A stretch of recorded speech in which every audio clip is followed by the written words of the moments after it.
What's going on, people? Welcome to episode 3 of the Trinity podcast. That's right. We're here for another episode. You lot have been loving the Trinity podcast. We've been enjoying doing it because basically we're just bringing to real life and the internet the conversations that we have on the phone. The friendship. Yeah, I was going to say / on WhatsApp, but KG don't respond. So it is no.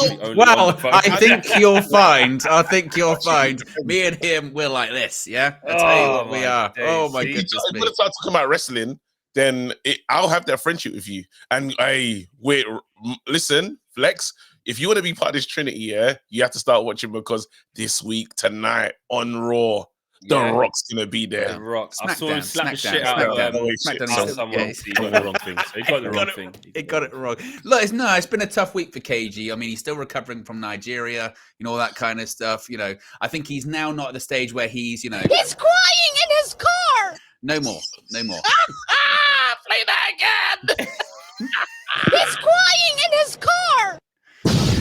That is that little girl thing. That is legendary, That one is legendary. He's crying in his car. KG. I mean, he was having issues on the stream as well. He was like, Oh, my heart. that's on. Hey, we got some nice. Thanks for charging us up, man. We got some new sounds. I don't like you. I realized that. You know what? Wait, This is the problem. No, because You don't like me. You don't like me. I don't think I like both of you, but there's different. It's up and down. Wait, but I will say this. We were friends. No, because cancel. Oh, you're a disgrace. And that's the kind of professionalism he's bringing to the podcast this week as well. That's good, isn't it? Wait. He's an absolute disgrace. I'm a disgrace. No, look, because it's connected. Listen, I'm not happy with you lot. Can I air my grief? You could. This is our safe space. Go This on. is our safe space, I think you lot went too far with the Nigeria thing. You're not connected to it at all. There's no reason for what you lot have done. Bro, you support England and the Reggae Boys. Yeah. Owen supports England. Are you ignoring my Jamaican heritage as well? We've been over this. Oh my God. So I just feel like you lot this didn't make any sense. I thought it would be a safe space, and it hasn't been. I think the edits have been ridiculous and funny at the same time. But it's out of order. Do you know what's really bad about what Owen did? He actually asked me for the sad song music. He said, "Oh, that's no." He messaged me and said, That is true. But KG, I didn't end up using it. You didn't use it. But didn't you know? That's even worse, though. He said, "You know what? Not gonna do. It's not gonna be good enough." It's not. I need a better one. The one he said was not good enough. Put it on the thing. He said, "Nah, not good enough. I need more epicness." So I forgot. I don't feel safe. Oh, I don't think it's that's a big part to leave out. And the best thing is, it was a WhatsApp message. It was a Hail Mary attempt. KG doesn't usually respond, but he did this time. I responded. I sent him the link as well. I sent him the thing, and I goes, I sent him the link. And I'm disgusted. Honestly, I am disgusted. I've been mistreated here. All I've done here is support Owen's wrestling dreams, and that's all he does is troll me and flex. Yeah, it's just not on, is it? Nah, come on, KG. You spent the first 4 minutes, He's crying in his car. That's all I've heard. It's Oh pure, yeah, we're here. pure- We're here, man. We're episode 3. My thing is that I think you just got to take it on the chin because of how you are. Like, if we're gonna be able to have a joke at your expense, then it's just gonna happen here. Like, the viewers want to see it, the community want to see it. It's funny. Even if I haven't been the person to manufacture the actual technology side of it, I'm going to laugh at you, bro. Oh, why don't you lot treat me like a celebrity? What? What the fuck? What? This is what I mean, and this is why I will laugh at you. This is why what you're doing now, what you're doing. I'm so glad you just exposed yourself for what our issue is. This is it. Simon's going. This is it. I'm glad. No, I'm a celebrity, Bro, stop letting this shit go to your head, bro. You're not a celebrity to me, bro. We're friends, bro. You Just 'cause- are such a disgrace. Do you know that? The little bit of heat. And I never thought he'd pull out this card. Out of his back pocket, he's pulled out, Yeah. I'm a celebrity card. That Yeah. is outrageous It's disgusting. behavior. And you know what, KG, by way of thumbs up or thumbs down, the message that you sent to me on WhatsApp the other day to check something, by way of thumbs up, can I say that? You're allowed. Yeah. So this guy never responds to me on WhatsApp, and now he's going by way of up or down. Can I disclose? You're allowed. Yeah, you can tell the story. So he's going. I've He's been going. nominated, bro. He's going away, right? Yes. He's getting whisked away to LA. Yes. Sorry, where is LA? LA, innit? LA. Yep. Do you know what he said to me the other day? There's another thing. Do you know what? You're a prick. I've just remembered this as well. I've just remembered this. Oh, and I was talking to this guy on the phone. Yeah, this is him. I need to meet up with the Crack Soli people. Tell them I'm going to be in Hollywood. I'm going. Not just Hollywood. He said West Hollywood. He's going to be in West Hollywood. So that was the first thing. Right? The second thing where I'm realizing you're a pagan is what you've just done. Yeah. That was the thing yesterday. Because I went, actually, hold on a minute. I could never get a response off of this guy on WhatsApp. Ever. We know this, yeah? This guy messaged me, and sent me a picture of all these wicked trainers, and it's got this thing on the top for Ted Lasso, and it's like basically he can pick out of these fresh Jordans, fresh Nikes. They're patterning him up. He's like, flex which ones, but I can't get a response out of you. You got the acrobatic quick as well. And then when I circled like I basically edited. You know when you edit it and do the line round it, I thought any of these batch, it's instantly straight away. I've picked these. Yeah, and then the best thing is you could then message him back and go with like, "How are they?" Then you won't get a response after that because the conversation's done by that point. Yeah, he's got what he needs. We're needless to him after that point. He's got what he wanted. All right, hearing it back. All right, hearing how I act back. Yeah, it sounds kind of crazy. And then we start the podcast and you say, "Treat me like a celebrity." So what are we supposed to think of you now? This is it. They said I got an ego problem because I was arguing something the other day. They said that I have got ego problem because I was arguing. We can't have this argument, and I'm really tired of it, by the way.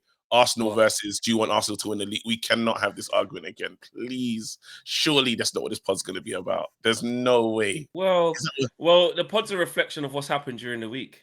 And I called you out on DR, and that clip is up. You did. Because I just still can't. I personally can't move past it. If you don't want to engage, that's fine. Go on then. If you don't want to engage, that's fine. No, it's. I'm just saying, I can't move past it. It is what it is. I've left it. The pod doesn't have to be about this, but I still just think we can have a short conversation about it. I'm going to set the timer for 5 minutes for you lot to get out your grievances because I know I'm I don't really have any more grievances. I'll be honest. I don't have any more grievances. I just can't move past it. I do. I think you're selfish. KG. I think you're selfish. I think it's kind of funny we're talking about ego. He can't get past it, his own ego. He's a celebrity. So the world revolves around him. Increase the timer, bro. Increase the timer. Yeah. I get the timer going. We got the timer's. Bro, no, don't take. We're not one of your delegates, bro. You can just cut off, bro. Get that timer. I know, I'm not cutting you off. I'm just putting a timer just so you know that. No. If we want to talk about this for 58 minutes, bro, we'll talk about this for 58 minutes. No, because because do you know I've said? Do you know I realized? I said I had to accept whatever you lot say. This is what the audience want from me. This is the person they want me to be. They want me to be a guy that just goes, all right, fine. I want Arsenal to win the league because it's the best thing for everyone. And I don't operate like that, but it's the best thing. So go on, Arsenal. Sound very passive-aggressive. And I also want Arsenal to sign Mbappe as well. Woo. And I also want what else do I want? That's it really for the Arsenal. Oh, and I want them to win the Champions League as well, just so it can really stop City. Woo. I hate them. I fucking hate them. I can't stand these guys. I even saw a thing. Do you know how angry I was today? At DR Sports, it says Man United fan wants Arsenal to win the league. It's big news. I think Owen can play the big news drop because that's how massive it is. It's like, what the hell's going on? It's not. Most people are like, well, why would the Man United fan? What's bigger news? Man United fan wants Man City to win the league. Man United fan wants Liverpool to win the league. Tell me which one's bigger. Here's my Look analogy. At you thinking. Here's my analogy, KG. Here's my do. analogy. Who did Sir Alex Ferguson say he was going to knock off their perch? Liverpool. Who did he call the noisy neighbours? Man City. How often is he talking about Arsenal? Who threw a pizza at him or something? Who Pizzagate and all that? A pizza and Pizzagate, that overshadows over 100 years of history and rivalry and DNA. Well, the DNA, the history, even how Rio talks to Joe about the Arsenal thing. It's real. It's live. He was So there. It's not really a yes or no answer, Flex. You hear that? He kind of just went into, the history. Yeah. Skirting around. Again, as I said, I really want Arsenal to win the league out of all of them. I've learned from my now you're just being silly. Passive aggressive G. That's what happens. Passive aggressive G. No, I've learned, guys. Guess what? I've honestly learned. I was an egomaniac. I did start the show by was. He's talking in the past tense, Flex. Can you believe that? He only did it like 2 seconds ago. 2 seconds ago, he goes, I want Arsenal to sign Mbappe. And he goes, I was an egomaniac. Do you know what? Yeah, all right. I've started the show. Let's have it right. I've started the show in a bad foot. I haven't looked on ball. There's no bringing it back. By the end of the show, when we vote, like who's had the biggest, it's you already, and you still got 2 minutes left of your shit timer as well. Put that in your pipe and smoke it. Go on, mate. Keep your dead timer going. Oh my! Wait, shit timer as well. It's doing everything that normal timers do. Just that's a shit timer, bro. It's out of context. This timer shouldn't be there. You've been ruined in less than the 5 minutes, and there's still 2 minutes left of nothing. Yeah, very aggressive. It was a very aggressive put down on the timer, wasn't it? And your shit timer. It's just a timer, to be honest. But okay, timer up your ass, mate. It's just a timer. Dead timer. No, I want to start. No, actually, it's right. In these 5 minutes, I've realized how bad my game has been.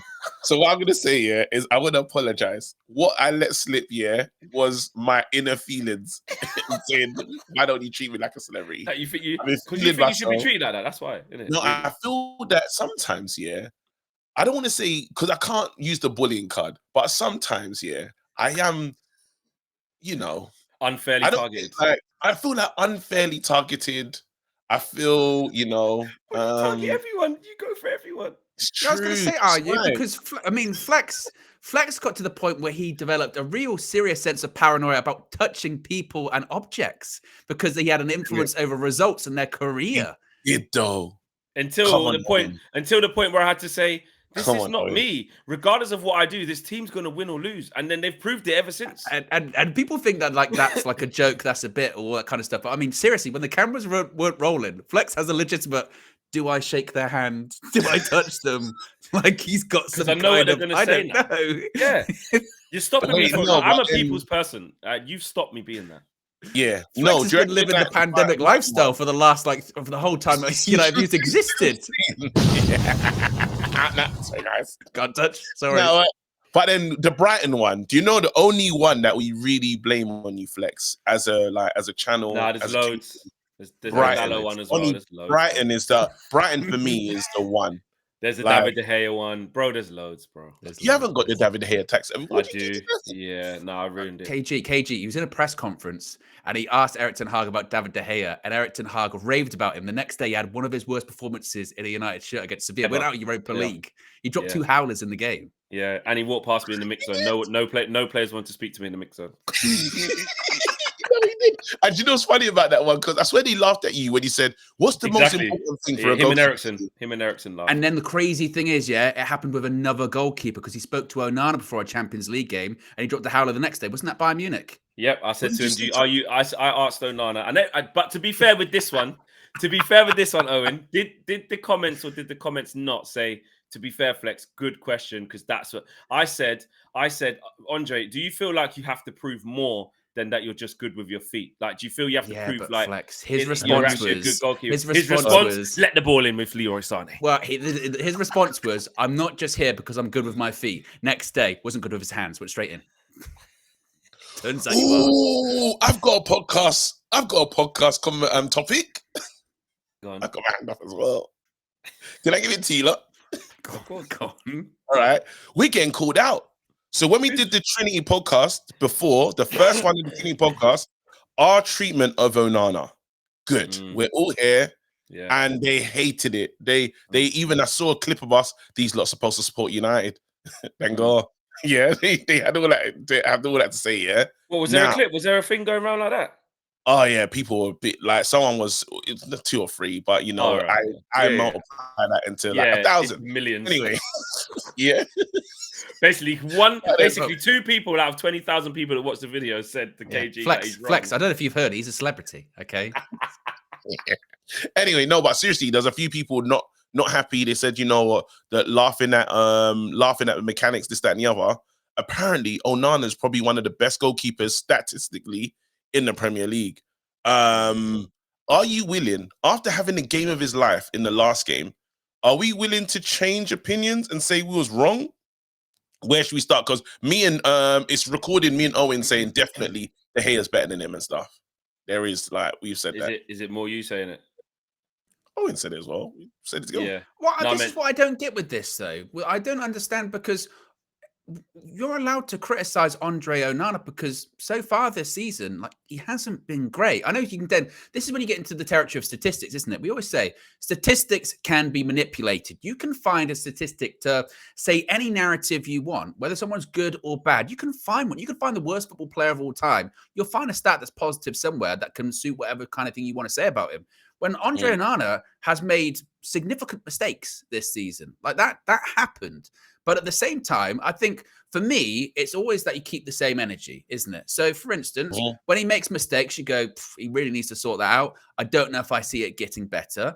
Same way as when he played against Aston Villa last weekend. He played really, really well. Now, some of the saves, and this is kind of the point we've been making about Onana as well, isn't it? Is that he's almost in the wrong team in the sense of we concede chances. And even when we're playing Luton at the weekend, we'll concede some chances in that game. And we have to hope that the goalkeeper can pull off some saves and we can then get away with it and win the game. That was the same when David De Gea was in the sticks. That will concede sort of 2 or 3 chances, big chances in the game. And you've got to hope that the keeper's there to bail us out. Same with Andre Onana. So when he does it, you say, well done.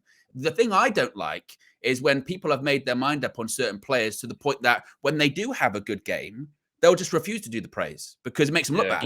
Oh, God, I've drawn my line in the sand now. So I've said Onana's rubbish. So when he is good, I can't say he's good. Same with Harry Maguire. Same with Scott McTominay. I've said he's terrible. So when they do have a good game or they win us the game, like Scott McTominay, we go, wow, you shouldn't even be on the pitch. Well, he is, and he won us the game. So give him some credit. Same with Onana last weekend. He was one of our best players. Yeah, I think people are quick to sort of ask us to revise what we're saying based off him doing his job for a few games. Like, you can't just you on the basis of the whole time he's been here, it's been up and down.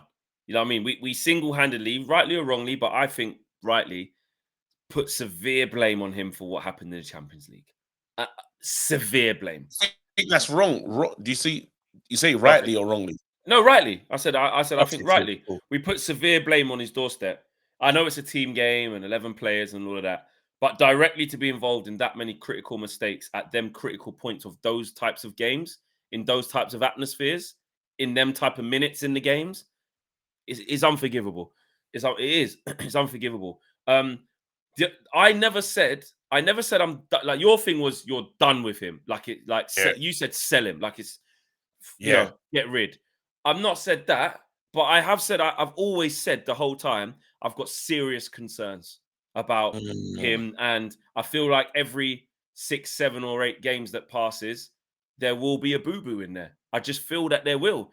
Guess what? Have we even had the 6, 7, 8 games yet of consistent?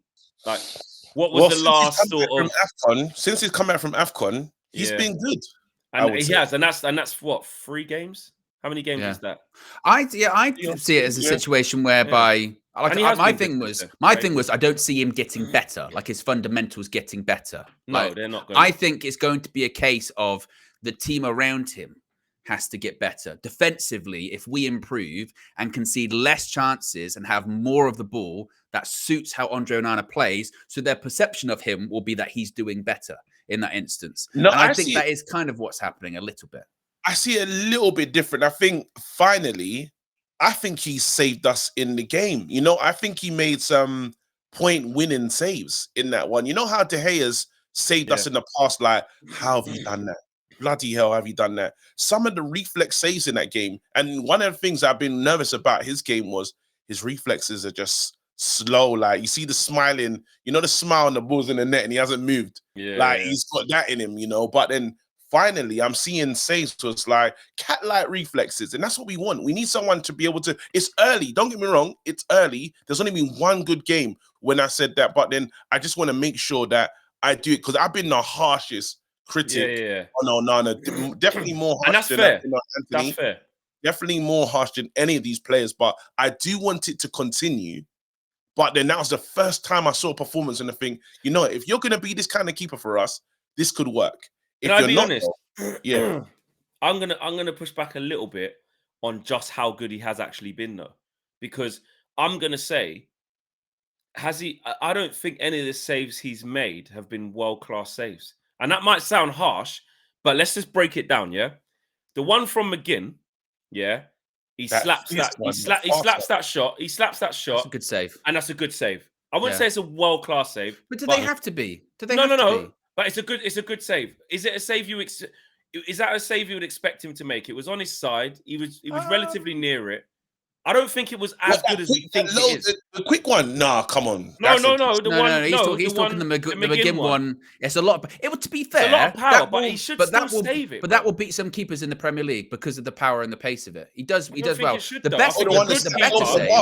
The better save for me is the one after that when he comes out, makes himself big, goes through Dalot, goes through the player. That's a better save. But here's the thing, right? And again, shut me down if you think now you're being too pessimistic, because I want him to do well, but I also don't want us to lose. Like, it's like we're supposed to have like a fairly decent keeper who can do this kind of.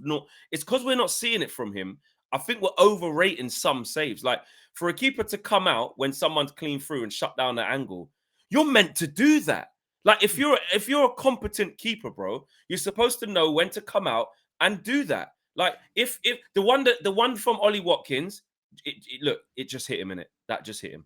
Do we agree with that? Yes, I do. Like, it just hit him. If that was to the left or the right, if Ollie Watkins does what he's supposed to do from 3 yards, no keeper. It's not Onana's fault he saved it. I'm not saying he shouldn't have saved it, but like the ball hit him. Like, he was in the right place, right time, but he had the momentum. I just think like some of the saves he's made, I haven't seen. Maybe that one that you're saying there, Owen, where I'm saying that's good, but I haven't seen anything like out of this world. But I don't necessarily have to, but I'm saying that's why I'm not saying like, nah, some of the saves that he's done, he's not even, he shouldn't even have got near them. So you know what? Wow. Like, I'm looking at them ones going, if they go in, apart from the Ollie Watkins one, I'm like, well, if Onana wasn't there to clean out the thing and come out, what would we have said? We would have said, come on, man, he's not even making him come off the line. Then you verge into the territory of sort of the Roy Keane thing of when you go, well, that's his job, but he still has to do it. Like, but he ain't been doing it though. It's a fine line because it's like with strikers. I want to give too much praise when they score a goal. For instance, Rasmus Højlund scored a goal against Aston Villa. He should score that goal, but we're praising him for scoring that goal. So it should be the same with a goalkeeper. And I am giving him the praise. I'm just saying, I feel like there's what it is we're compensating because the first half was so bad. The bar is so low, so that if he starts doing like what he's just meant to do, like just normal saves, they can be extenuated. Like, I remember when Harry Maguire first came in. The bar is low because the bar is low because he's been shit. Because he's been doing stuff that's like in minus territory. Like I say, stuff that professional goalkeepers don't do. Like, he's done stuff that professional keepers don't do. But then he's now starting to do stuff that a decent professional goalkeeper should do. Like, it's not, he hasn't done anything amazing yet. Like, it's just, I get that. Do you know what I mean? I get that. I understand that the curve that I suppose that you judge him on is different because of the start to the season. But at the same time, I do think those saves at the weekend were above par saves. That they were good save. They were good save, particularly away from home when your team needs it. And again, he's going to have to turn into that kind of goalkeeper, I think, initially to be successful at United, to bail us out. He's going to have, at the moment, De Gea was it before, Onana is it now, is that you've got to be a goalkeeper that can bail United out because we still do concede a lot of chances. So again, I look at it the same as a striker. I was watching his back as you're talking about it as well, in the same way as a striker, if he scores from 6 yards out, you still praise them for scoring the goal. Same with the goalkeeper. You know, you have to deal with the cards you're dealt with, basically. You know, how are you going to manage it? And he managed it. He was unfortunate to concede, really. He should have his performance. This McGinn one. That's an easy save. That's an easy save. As long as you got funny though, Flex, we have to be honest though. The journey that he's gone on, and we have to look at it from the players. Like, I get there's a standard, because what we're talking about now is standards, really. There's a Man United standard, and the thing has been he's been below par, and he had to improve on those standards piece by piece. But we have to recognize where he's really coming from and comparing to himself. Since he's come to Man United, he hasn't been a confident character in the goal, and he hasn't made the routine saves that he needs to make. So it's about the improvement rather than like, oh my God, wow, he's done that. Yeah, there's been an improvement, and now it's finally like, hopefully it continues. Hopefully it's for the long term. And I want to be able to say apologies. I was wrong on Onana. It's too soon, because someone was like asking me to answer that question. Now I said, look, it needs to continue. We need, like, I don't know, maybe 6 games. Yeah. Would you? Is that a fair assessment? 6 games? Just even maybe even more than that. We just need like. Do you know what it is? We need a big catalogue of him. Just like, we just don't mention him, and then you just remembering him for making odd saves here and there and stuff like that. Or you do mention him, like the weekend for making negatively. Saves. We don't mention him because the same way that I was just thinking this: if David De Gea was between the sticks against Aston Villa and he made those saves, we'd praise him for making those saves. Oh, super. We will, and he'll be like, De Gea this, De Gea that. But more so because the track record of he normally makes them. But that's when I say that's when we have to keep the same energy. That's my big thing. There's got to be an element of consistency. If we're willing to criticize, I think we have to be willing to praise when they do it right at the same time. I agree with that. I just don't want to get into a situation where we are overpraising for no, but I don't think we are. I just put in the chat. If you click the little speech bubble, the little message tab there on the tabs there, I've just sent the link there. Can you not see that? Yes. KG, click that link. Look at his confused face. The little bloody hell. KG-nology. Just click that. Those are the saves that he made during the Aston Villa game. Just as you watched him back, and I just want you to see. I just want to see what you guys think. Like, should he save them? Like, are they better saves than we're saying? Or that's what I'm saying. Yeah, that's the fast fizz that him shot. It's fast, but it's still at his hand. He should still that goes in, bro. No, it goes in if he doesn't put his hand there. But his hand's right there. And also, Flex, as well. When it comes to sort of saves, even like that, sometimes it's not necessarily the save itself; it's what you do with the ball afterwards. So sometimes, if it's a parry, he's done it when he's parried it. He parries it into a danger zone. A lot of the ones, it's a save maybe he should be making, but it's how he handles the situation. Do you know what one I like? Do you know what my favorite one is? The one when he the low takeout one. That's brilliant. I think that's a really good save. That's really good. And he makes an adjustment on the hands as well. It could have went through, and it's gone through before. He's done some mad hit his leg. That one hit his leg. He's done some mad things. Like, you know what? The confidence is when the players feel confident that he's behind them, and he is growing in confidence. I would agree with that. I think he's definitely started to grow in confidence as well. Smash a like on the video, guys. Subscribe to the channel if you lot are new. If you're loving the Trinity podcast, episode 3, also smash a like on this video as well. Avengers Assemble. Yes. Avengers Assemble. I'm going to try to participate in this part of the pod as much as I can. But I get the gist, because even if I just apply it to real life, I understand. So if you lot start doing the type of thing to exclude me from the discussion and stuff, I can write it out. It's no problem.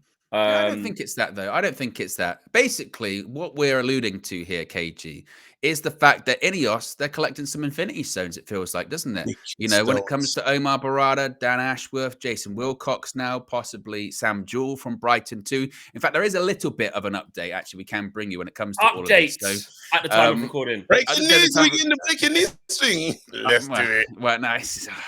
I've already switched the screen. I'll come back when we come back. So Craig Hope from the Daily Mail has said that Dan Ashworth has an informal agreement with Manchester United and Ineos. He is now waiting for them to make an official approach and agree a compensation package with Newcastle. So in his mind, he's off. He's got this agreement. It's just a case of, can the club sort it out? Now, a couple of quotes here. One from, both from Eddie Howe. but he has said that Dan Ashworth hasn't told him he wants to stay at Newcastle. He says, quotes, it's been in the news a lot, and usually with these things, that means something is going to happen. But as we speak now, we've had no contact from anyone. Whatever happens, we want a quick resolution. But this is the thing you'll like even more, KG. What about the secrets? What about the secrets that Dan Ashworth possesses when it comes to Newcastle as well? Eddie Howe was asked about Dan Ashworth having access to Newcastle secrets. And he said, quote, your concerns are relevant. I don't know quite how much I can say on that, but I share your feelings. And that's why I say he's in a position of power with a lot of intelligence and information. That's why it's a slightly unusual situation. Ah! Hold that, Matty Renton, lad. Let's go. Bite a groove. Bite a. Leave us alone. Bite a groove. Yeah. Matty told me there was only one United in Newcastle. Nah. You know what? Yeah, this news here. Yeah, we got to be right about this. Yeah, Sir Jim has the potential to probably be one of the best things that's going to happen for us in the modern era with what this club can be. Because let's have it right, like who Sheikh Jassim was talking about was bringing in the old guys, Rio and them, man, you know, like Beckham on the board and all these. So it would have been class of 92 faces and this, that, and the other, and it would have felt like Man United. But then it's not being the real issues are not being in class. We've gone from this one guy that said talking about how much he's going to spend, and then after you had another guy say he wants to make Manchester United wants to bring Man United back to Manchester or something crazy like that, and was like, what kind of stupid slogan is that? That's nothing. I remember ripping that apart. You had someone with a dossier of we want to do this and this, and he got another guy that just says want to bring Manchester back to Manchester, and we're like, wait, what?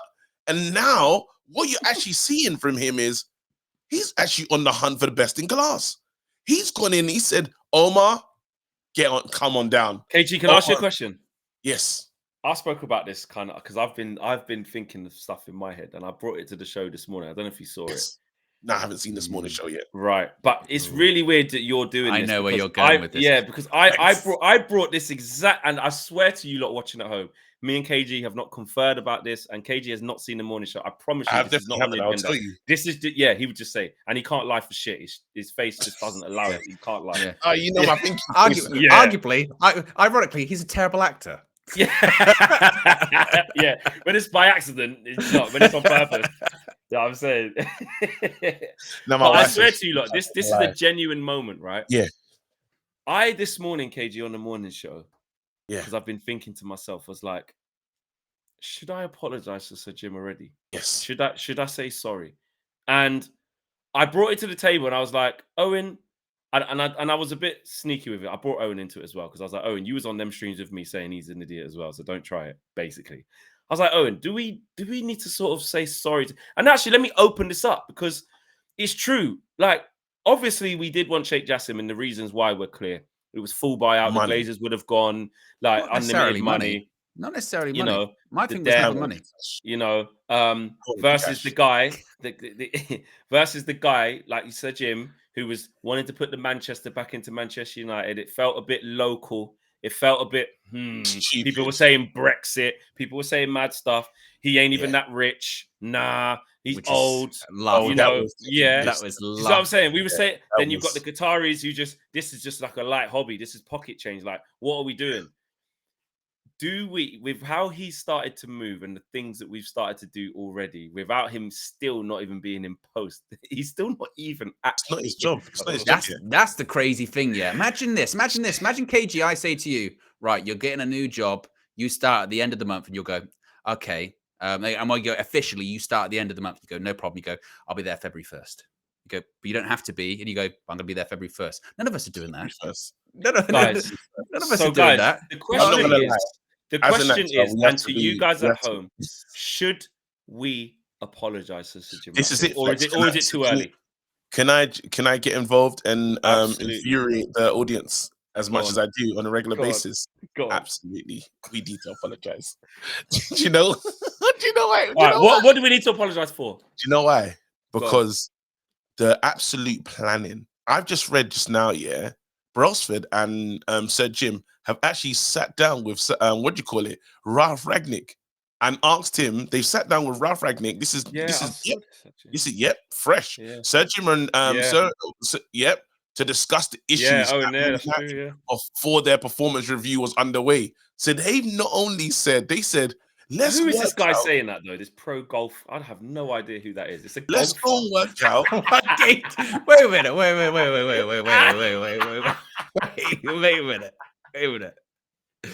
minute. KG. I'm just looking at the bio, right? And I don't know who this guy is yet, but the bio reads family, golf, gym, Arsenal.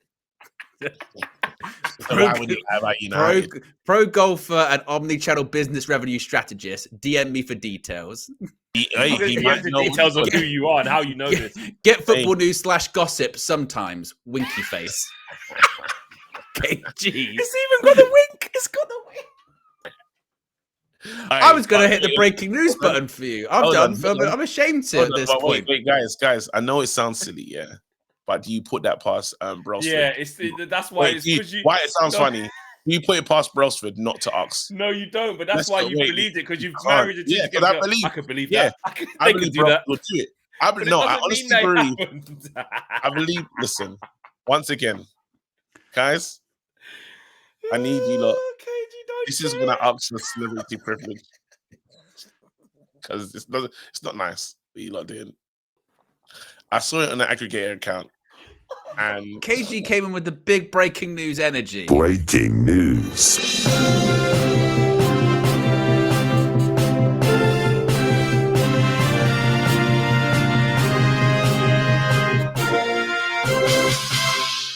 Some golfer said about Ralph Rangnick and that. Yeah, that was what I came in with. All right, so look, hear me out though. You just love to slide tackle my thoughts, bro. No. What, with logic? With logic and reality? Why are you trying to burst my bubble all the time? Oh, God. Wait. Anyway. You know we do player ratings. I'm not expecting a high rate this week. You know when we do the podcast player ratings, I don't think I've scored a low rating. But anyway, no, I think seriously, the apology thing, potentially, I think it might need to happen, because we've got one person. Had he pulled out, do you know we'd just have the Glazers and nothing? Because they weren't coming back to the table. He said, "I'm leaving." He literally said, "All right, guys, you're fully taking the piss now. I'm walking out. I'm walking away from this deal because none of you lot are serious. We've spoken. I'm putting deal after deal. You lot are not taking it seriously. I'm off." Now they had that important meeting where some people couldn't get there, this, that, and the other. And since that moment, since he's been allowed to do his job, all you've seen is Ineos' presence at Manchester United. You're seeing them in boardrooms, in rooms we've never seen pictures of before. You're seeing senior figures at Man United at games. We have not seen that before. We're seeing, so just on that matter, then you talk about the way we're doing business. When the fact that Owen can say, and this is new confidence, we link to a player, linked to a potential staff member. We hear the link from one moment, the next minute it's pretty much done. So the Omar thing came from nowhere, pretty much sorted. When now we heard with the with this Dan Ashworth situation, we're like, oh, so Dan's the guy. Now the speed of how this Dan Ashworth thing is wrapping up is really impressive. Got an agreement. Yeah, this is mental already. This is meant. We, as a club that we know and love for all these years, you know how long it takes us to get the ball rolling, monitoring. I don't know what the other ones, potentially considering, thinking about, discussing. You've heard the way we do business. This is new for us, so we have to attribute to say, you know, Sir Jim, you lot have come in very focused, very serious, and you're bringing in the right piece. Even the fact that Chelsea guy, Brighton, so the one Chelsea one, the Brighton main, none of these names I've ever heard of in my life, by the way. These are yeah. I've never heard of these people before. Even the one from Southampton. What's that other guy's name? The guy from Southampton. Jason Wilcox. Yeah, there you go. Wilcox. All of these, you're thinking, wait, you're actually building a real solid team with Blanc still in there anyway on the board. Wow. With 25%, everyone was asking, how's he gonna have this power? Well, look, he's brought in his CEO. That's an Ineos CEO, if you like, no matter how you look at it. If it was like another Woodward Glazer type guy, then I say, oh, look, it's clear that he's not really running. With 25% of the stake of the club, he's able to put all his guys in. Impressive work. Do you know why we need to apologize? I do think is because we all criticized him for initially went for just all of the Glazers shares, didn't he? And then he backed down to 25%. And I think the reason maybe we do need to apologize for that is because I think that was the only way this was ever going to happen. The more you look back on it, and I know that it was part of the statement initially when they said they were doing a strategic review of alternatives, blah, blah, blah, which could include a full sale. The full sale might have never actually, it might as well have not been on the table because it was never going to happen. The Glazers were not interested in that ever. And I do think what Sir Jim Ratcliffe did quite wisely was go, right, I need to find a way to get my foot in the door. I need to find a way to make this work. And already he's amassed more power than was anticipated. Initially, it was just going to be football operations. Now it's, well, football operations does kind of overarch into business operations. And so I'm going to need a bit more control. And they're like, yeah, because the Glazers don't care. They don't care. They've never cared. And I think it's a testament to actually still that, man, the word, the name, and the badge still does have a bit of clout in the sense of when we were talking about we're going to bring these people in, people would go, why would Omar Barada want to come to Man United? Or why would Dan Ashworth want to come to Man United? And you know what? For all of the talk that sometimes we roll our eyes when people go, because it's Man United, but it's true, because it is Man United. And they see that and they go, fuck, Man United are coming. And what? And I could be part of actually building them back. And actually, they've got people there that actually want to win stuff now. Because everyone knows the power of Man United. Everyone knows that actually the club's just been mismanaged. If it's managed properly and there is strategy and the right people in there, the best people are in there, if it gets up and running, nobody can touch us. Like from a revenue point of view, nobody can touch us. The fact that we've been horribly mismanaged, dividends, debt, all this kind of stuff, we still spend 250, 300 million pounds a summer, regardless of how bad it is. Imagine if we would run well. Imagine that actually we were successful on the pitch. We're in and out of the Champions League. We're doing the hokey cokey every other season. In, out, shake it all about. So imagine we were actually consistently in the Champions League. Imagine that was constantly going on. The balloons are going from KG. The point being is that these people, like Omar Barada, like Dan Ashworth, like Jason Wilcox, and eventually I think this summer players, they're smart. Agents are smart. They'll see the writing on the wall. They'll say, actually, I'll tell you what, something's happening over at United. Like they're coming back. They're trying. At least the right people are in there. And I think it's no coincidence as well that these people that are coming in at the moment, they've got a bit of a common thread throughout them. Omar Barada comes from City. Then suddenly Jason Wilcox, he used to be the academy director at Manchester City. There's a link there. Dan Ashworth, he's got links to Sir Dave Brailsford. Like everyone's kind of on the same page. And it's going to be really, really interesting, I think, when it comes to the manager and when it comes to players about, look, they're ruthless already. So how much is that ruthlessness going to continue as we get closer to the summer as well? I think it's very interesting. But I do think we do owe him an apology in the sense of people doubting him and his wealth, which I think is nonsense at the time anyway. But I'm really interested to see when it actually gets ratified, what he does after that. Press conferences come in. We're getting gassed about reports, about closed doors meetings with employees. Imagine when he actually talks to us. Imagine when he actually talks to the media.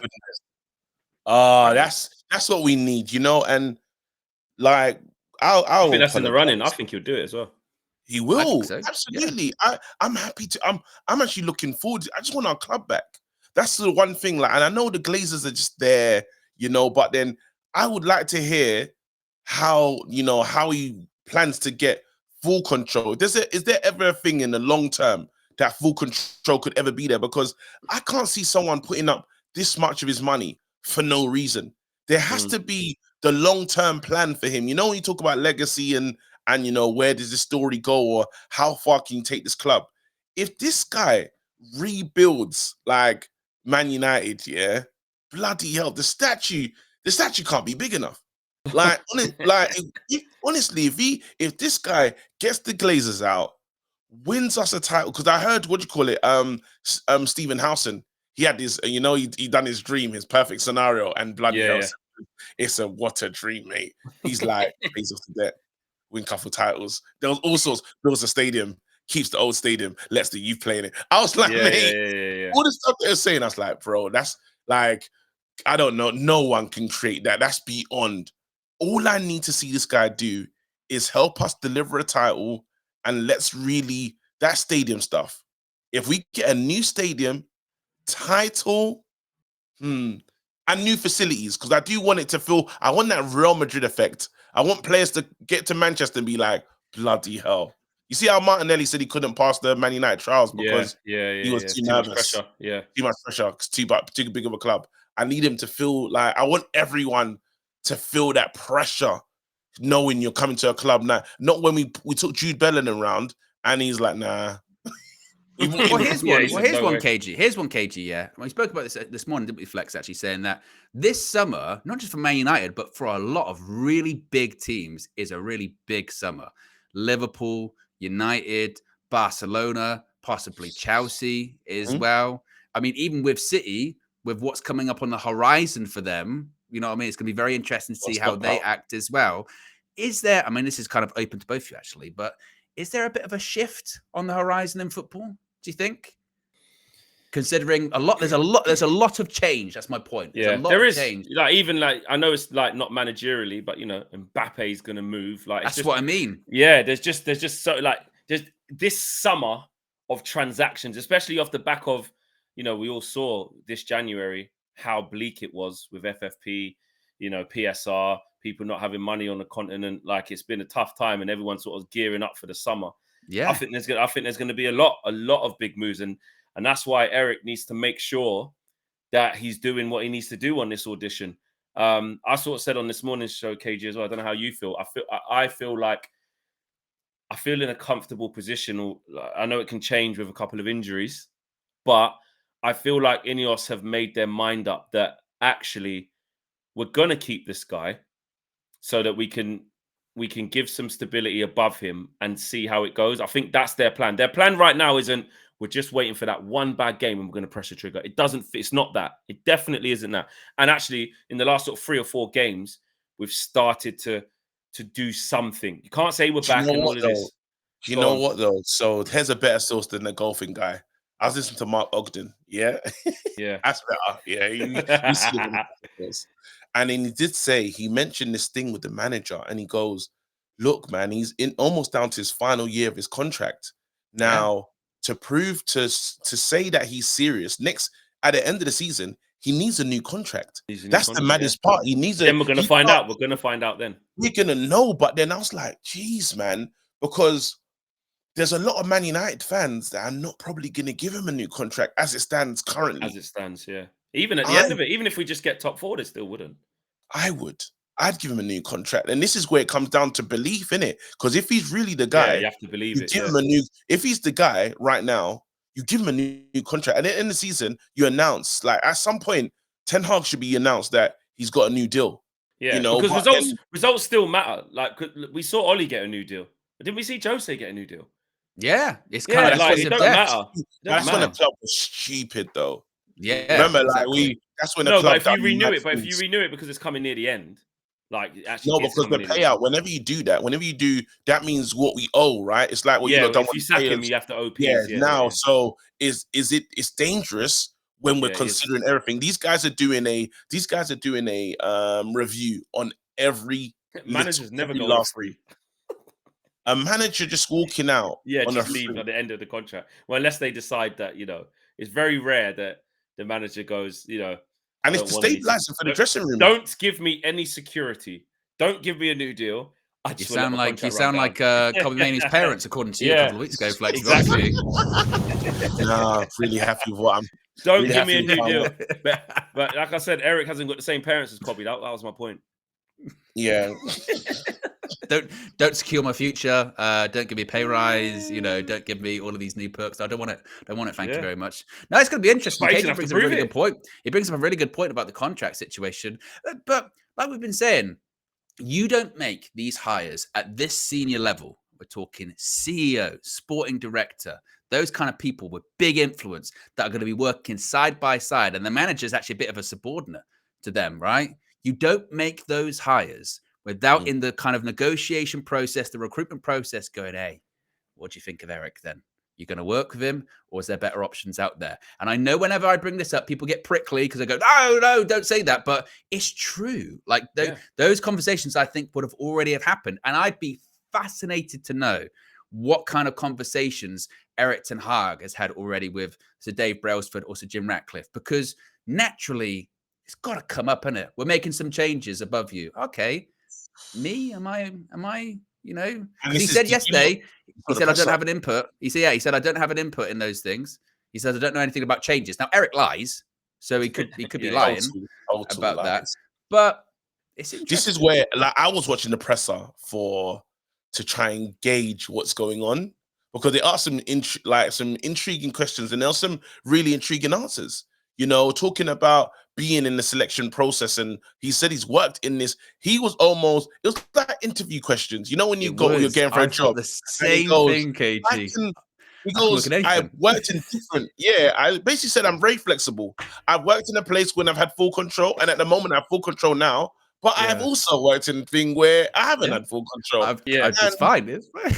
But then he said at the same time, but he didn't give his whole card away, because he did say, for it to work, I still need to have a decent say, a big say in the types of players or the types of talent I want to bring in here into my squad, because Ten Hag's thing is all about character. When he's talking about players, he wants a certain type of character, and the players that he's held back is because of, in his way he looks at things, character flaws. You know, so Garnacho pulled him back. Your character flaws, don't really like that there. Stop that. The Sancho situation and how it, you know, rumbled out, or how it turned out, it was a flaw in character. He wants players that's going to run tirelessly. He wants players that are willing to learn. He wants players that know that good is not good enough. He wants players, all these things that he's looking for, and you can't just bring in any name and say, well, he's a good player, don't worry about the other stuff. He cares about that at a finite detail. And you've seen the difference. Look who he's brought in. Wout Weghorst, no matter what you can say about his ability, character always goes to Wout. No, but character, Wout is his first go-to every single time. But this is a good point, though, KG. Flex brought this up this morning, and I hadn't really thought of this. Is Eric like that because he is obsessive and wants to be in total control? Or, and Flex, maybe you can speak more to this, is Flex was like, maybe was he just doing it because he just didn't trust the people above him?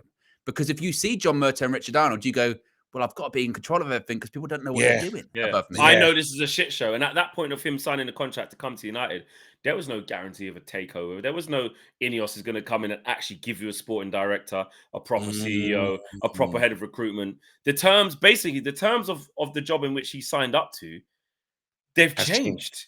Completely. They've changed because the institution has got better, which means that at the beginning, we sort of spoke about this fight for power of how's Eric going to fit into this thing, because he wants veto and all these things and he wants all of this. But actually, if we flip that and change the question and say, well, would Eric be happier now that these things are actually around him so that he doesn't have to have all this level of control and can work harmoniously with these guys and work in tangent with the guys who know what they're doing?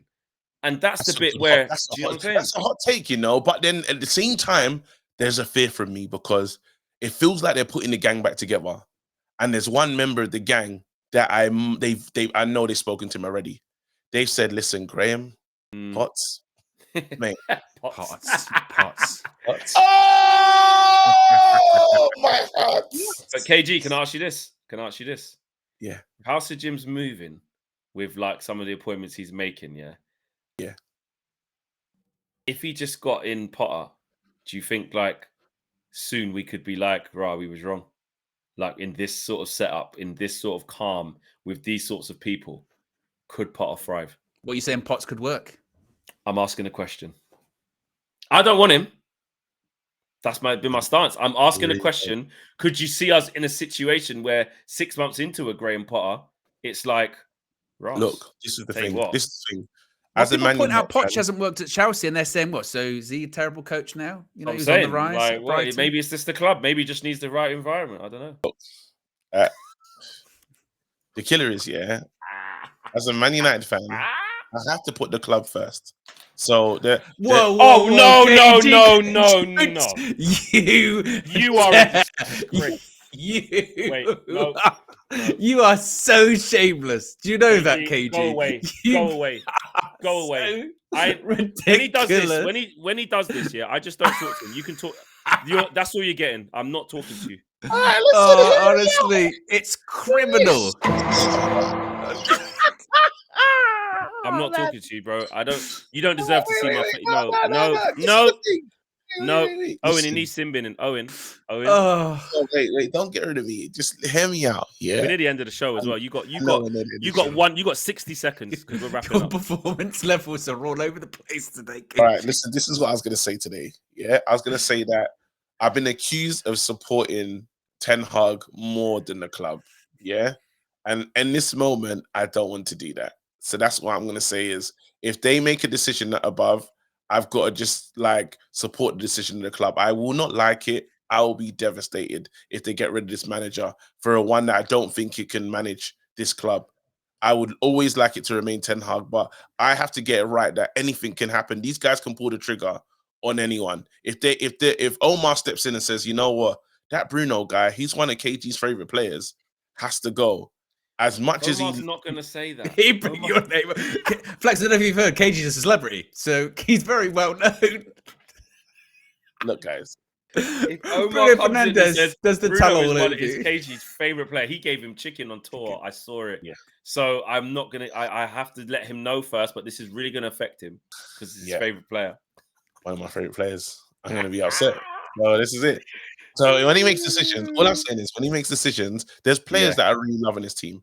And it will hurt me if they get, but then I have to put, this is where I'm saying I have to put the club first. And I know I don't do that in everything. No, you don't. You put yourself first in a lot of times, but carry on. A lot of times. But Very then when I can't make the decision, I can't make decisions on the field, innit? I can make life decisions. I can say what I want and what where I can make decisions of what I do want, and I can do that. But then with the club, they're gonna do things that I won't like. They are going to do things I don't like, and I have to accept it. I do not believe Potter is the man for the job, but I just don't feel there's a way in the world where you don't want him, because they tried to get him many a times. They wanted him, they've tried to bring in this guy, and their number one targets, every time they say, this is the man that we want, they're really getting him. So even with Dan Ashworth has been the main face from the beginning, and they're bringing him in. And then now, even all these things are leading back to Man City, Brighton, and those are the two clubs. Man City on the pitch in terms of performance have been the best club. Financially, there's been no better club than Brighton in what they've done in the modern era. Brighton's supposed to be Crystal Palace rival, and a lowered Brighton's supposed to be a team that Crystal Palace laugh at. I want to say the way it is different though. It is different because Man United can't be a team that just gets players for cheap and then is known as a selling club to then get raided. But finding the talent though, 100% finding those gems. With someone like De Zerbi, because it came out that De Zerbi's admired by those in Ineos as well. But even people point out with that, going, he's got a style of play, absolutely. But when Brighton lose an embarrassing game to a lower league, lower table team, no one cares. If that happens at United, then it's completely different. It's completely different. Definitely. Just before we wrap things up, we've got 2 minutes left, and I want to take a really left-hand turn. Nothing to do with football. KG, I have an open invite to go to KG's house for dinner. Yes, okay. Before we started, she said, 2024, if it doesn't happen, I'll be very disappointed. Why am I being mocked? Because I like, lemon and herb spice. Well, she asked the big question. She said, are you a lemon? Is he a lemon and herber? As a joke. As a joke. Term, as a joke. Lemon and herber. As a joke. She went, well, he's a lemon and herber, is he? And yeah, I am. But no, we decided that medically, I am. we decided that we're gonna just keep her, we're gonna keep Spice off the table, and she's gonna go for a You notice I done a Jedi mind trick on my missus. I felt like a bit of steak. I was like, babe, what do you reckon? Oh, is that what you're doing?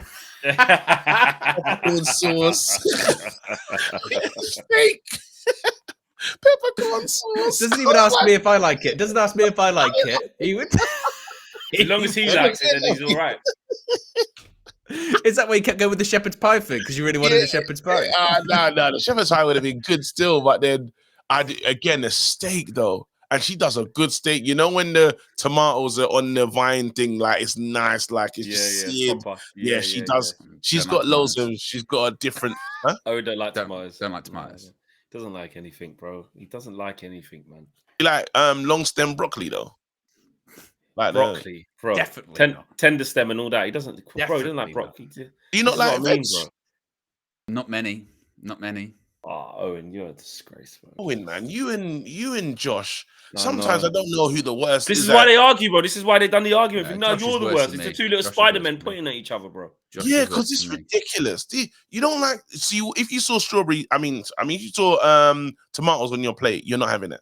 No, I won't. No, even if they're nicely like, they'll go to a side. They'll go to the side. Or I'm one of those people. I'll ask around the table because anyone like tomatoes here, you can have mine. Oh my god! Do you like coleslaw, Owen?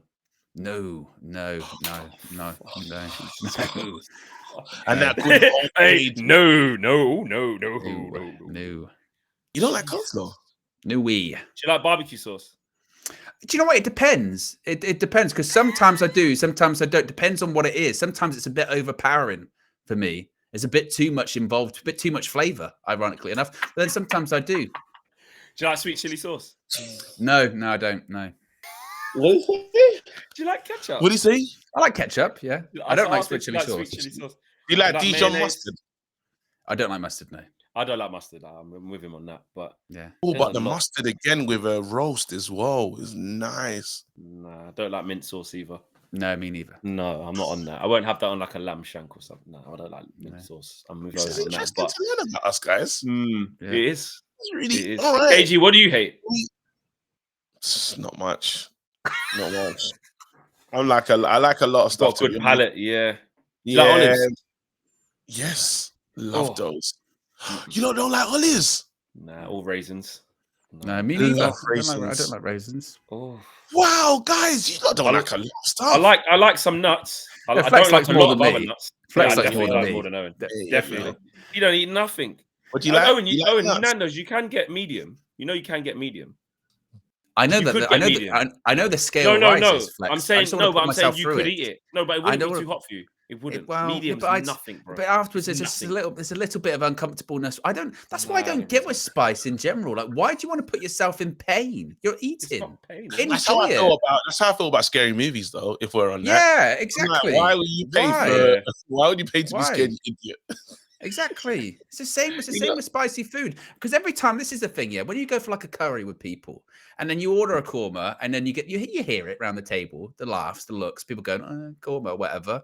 About half an hour later, when they're doing this, they go, "That korma looks good." And you go, "Yeah, it does." I would never do that. I never get the laughter. Jalfrezi and all them things. It's not. That's not that hot. I don't get the laughter as a black man though. They just expect me to be able to handle it. So if I went out with you and then you ordered a korma, it'd probably be more funny. It was like, there he goes. Yeah. When they if I do it, it was clearly for choice.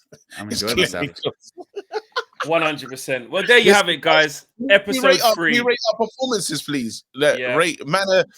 What do you call it? Person of the pod, because you have to. Well, what did we do last week? Last week it was who had the worst takes, wasn't it? So I feel we should keep some consistency. All three of us were up there. Last week, yeah. This week, I think there's a clear winner. Absolutely. From minute 5 and the shit timer, we knew. All right, cool. All right. Thank you. Guys, you are the best. Smash a like on the video. Subscribe to the channel if you are new. We'll be back with another episode next week. Also, if there's things, is that a little dumb? What is that? It's a little your trophy. Shit person in the front. If there is something that you guys want us to discuss as well, questions that are unrelated to the latest goings on, put your questions in the comments. Please, please do let us know what you want us to talk about. It could be off topic because there are really no rules.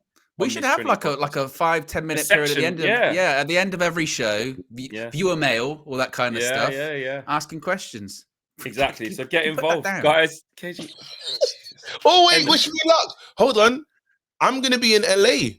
I'm up for an award show. I will be in LA. Like it's the next time we part of your celebrity stuff. Is this? Yeah. Actually, I was looking at my stats on IMDb. I know we're going, but it's good, you know. So yeah, I'm a celebrity. Well, we hope you bring back all the awards that you guys are. It says nominated as well. I'm literally 23. I scored 23 goals. You're still the shittest person on the stream, though. That's what you're known for. So it doesn't matter. Anyway, take care, guys. We'll see you in the next episode. We're out of it. Peace.